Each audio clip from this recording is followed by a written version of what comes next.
interesting scenario in the sense that we're growing at a very high rate. There was a record that showed the countries that have grown the highest in the last 30 years, and Nigeria was tops.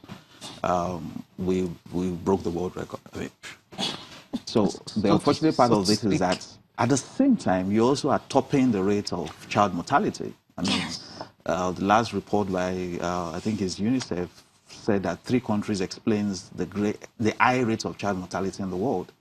So you realize that in spite of the fact that we are killing children, I mean, that's just a word to use to describe it. This system we're not killing them. We're losing children at birth. If you check the data, because the report explains why children die in Nigeria, they didn't die because they should die naturally. There are systemic responses that explains the death.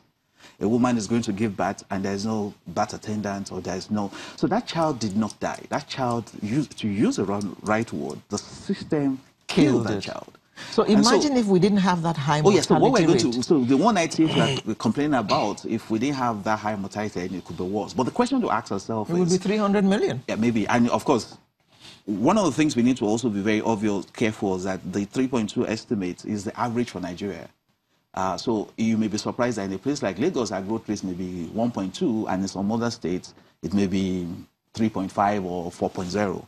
Now, what I have come to see from my own little studies is that the growth rate in Nigeria seems to have an inverse relationship with the level of prosperity in the area.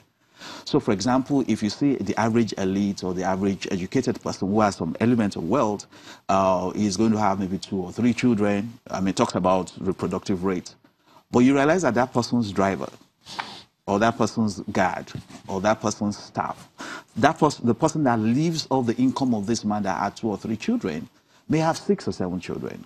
So it's not only that our population is growing at a high rate, where they are growing is where we are weakest.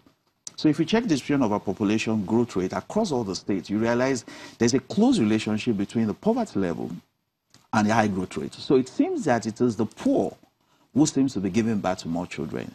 Of course, there are sociological reasons for that. There are also cultural reasons for that. There are also religious reasons for that. But the bigger challenge, therefore, is the people that can afford the children are not having many. The people that can't afford to raise those children are the having ones much having. more. And that's the bigger challenge with the way we are growing, because of the fact that our growth is creating poverty, institutionally poverty, and making sure that those children are worse than their parents. Because in this case now, when their parents were born, there were many free facilities. They got free education, they got free health. Now you're having more of those children and those things are no more free. So those children's condition will be worse than them. Now, if you now just oppose it with other reality in terms of our economic growth, so we have had GDP growth rates that have been not too fine. We even have negative growth rates. So a country that is growing at 2, 3 point, and every time we have to say, oh, our GDP grew by 1.5 or 1.2 or 1.3, I always remind people, if your population is growing at 3.2% and your GDP grows at 3.2%, you are just normal. You never passed, you never failed. You're just okay. So every time our economic growth rate is less than our population growth rate, we have created more poor people.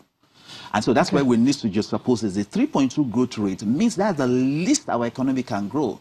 Else, we're creating more poor people. Unfortunately, population is not the same as human capital. What we are growing is population. We're not growing human capital. Unfortunately, and maybe more unfortunately, it seems that people in government are not aware of the difference between both. And therefore, we can have a conference, which we seem to have done in Lagos. We have had like 3 or 4 discussions around investing in people, human capital. And the subject changed from human capital to corruption. So the question is that we seem not to be able to separate what is the between population growth and the emergence of human capital. There's no problem if we're able to translate our population to human capital. The problem we have is that we're not able to translate the population to human capital. Now, Seun, he has raised something. It's the poor people who seem to be having more children. How do we explain that?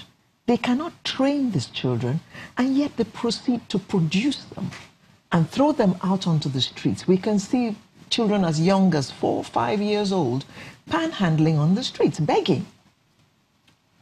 Well, it's a very big problem, and that's very correct. That, again, goes back to the issue of human capital. It's tied back to those who have affluence also generally are those who have the means or who have been educated or who have understanding of how to raise money and take care of the families. But the poor people that we're talking about, they're usually also in the bracket of uneducated or low level of education.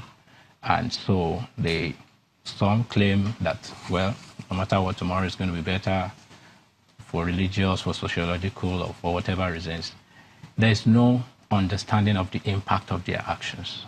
And so they just think, well, whatever happens will be fine. And that mindset continues to breed. And like Yomi said, it underscores the great need. And we have a national emergency of